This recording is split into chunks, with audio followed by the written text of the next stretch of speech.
জুলাই গণ অভ্যুত্থানের পর ১ বছর সময় অতিবাহিত হওয়ার পরেও জুলাইয়ের সনদ ঘোষণা করতে পারেননি। রাষ্ট্রের নিষ্ক্রিয়তার প্রায় ১৫০০ শহীদের আত্মত্যাগকে এই সরকার ম্লান করে দিয়েছে।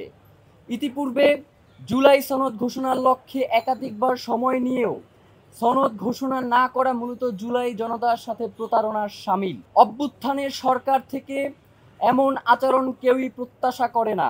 আমরা বাংলাদেশের জনগণ রাষ্ট্রের এমন উদাসীন ও কাণ্ডজ্ঞানহীন কার্যকলাপে অত্যন্ত আশাহত হয়েছি। অতএব চলতি জুলাই মাসের মধ্যেই রাষ্ট্রের তরফে জুলাই সনদ ঘোষণা না হলে আগামী ৩রা অগাস্ট চূড়ান্ত মুক্তির ডাক হিসেবে সচিবালয় অভিমুখে কফিন মার্চ ঘোষণা করছি। যেহেতু জনতার রক্তের দায় নিয়ে গঠিত সরকার জনতার জন্য বিন্দুমাত্র ভূমিকা রাখতে পারছে না, সেহেতু উক্ত কফিন মার্চে আপনি সহ প্রত্যেক উপদেষ্টার জন্য একটি করে কফিন বরাদ্দ থাকবে, যেই কফিন বহন করবেন জুলাই শহীদদের বাবা মায়েরা। আমরা গভীরভাবে প্রত্যাশা করি আপনারা সেই কফিনে চড়বার আগেই জুলাই সনদ ঘোষণা করে হাজারো শহীদের রক্তের ঋণ মেটাবেন।